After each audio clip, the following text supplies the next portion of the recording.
may happen on the Budget and Appropriations Committee is prepared, Honorable Speaker. But from the onset, we want to laud Kenyans.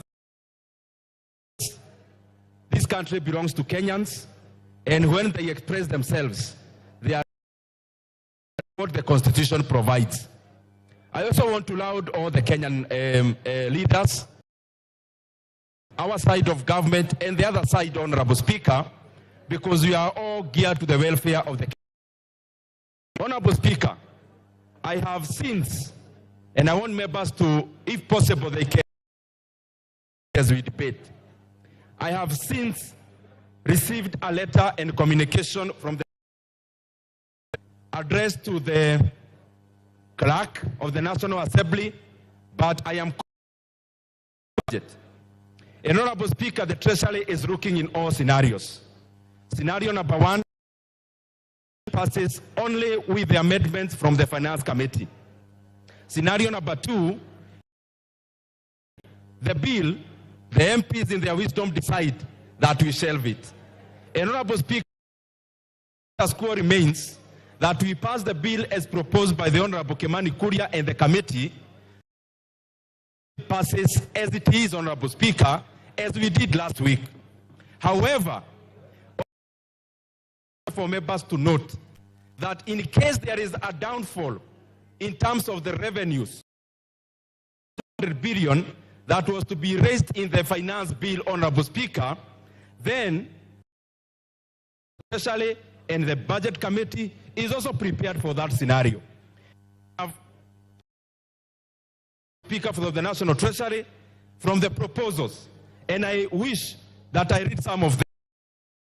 The bill does not pass, Honorable Speaker, will be reducing the budget for the State House for 51 million, State Office of the President for 51 million, security, for example, will be losing 7.75 billion, ongoing pivots in our constituencies will have by reducing by 800 million, Honorable Speaker.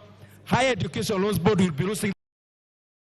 Honorable Speaker, the JSS teachers, 46,000 of them, Honorable Speaker, this bill pass will actually be giving jobs at the permanent and pensionable.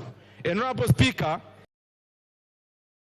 is to shelve that decision, then it means the JSS teachers, whom Honorable this house that we confirm, there will be no funding.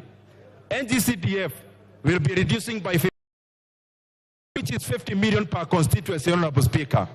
The monies we appropriated for electricity,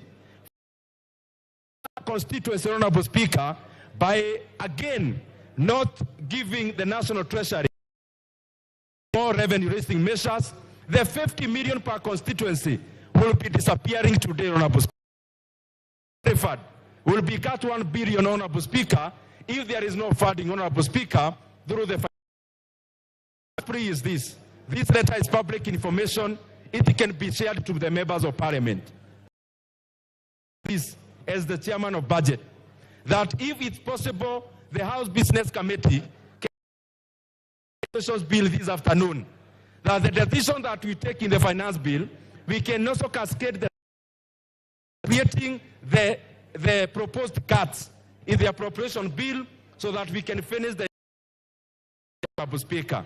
However, Honorable Speaker, I am sure with the same either for or against, we will also explain to Kenyans, the JSS teachers, I am voting against their confirmation to PNP. We will also explain to them, Honorable Speaker. This increment in CDF will also be, Honorable Speaker, explaining to Kenyans about it. The increment, Honorable Speaker, of employing 20 will have an ample time to explain to the teachers of this country, Honorable Speaker. And post cut in terms of roads is 15 billion. Those who will be voting against the increment, I am sure they'll eloquently explain to Kenyans about it also, Honorable Speaker. A minute to finish.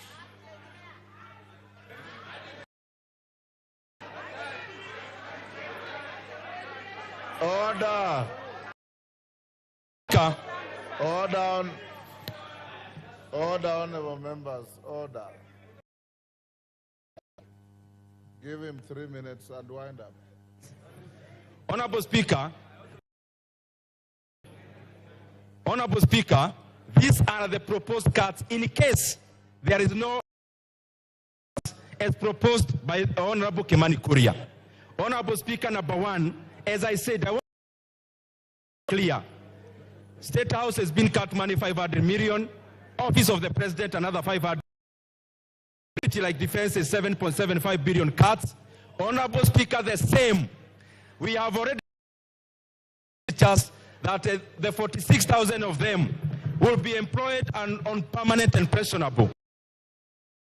If we don't give the National Treasury the power for revenue-raising measures, it means voting against the confirmation of the 46,000 interns will have up to time how they voted against them getting permanent jobs, Honorable Speaker.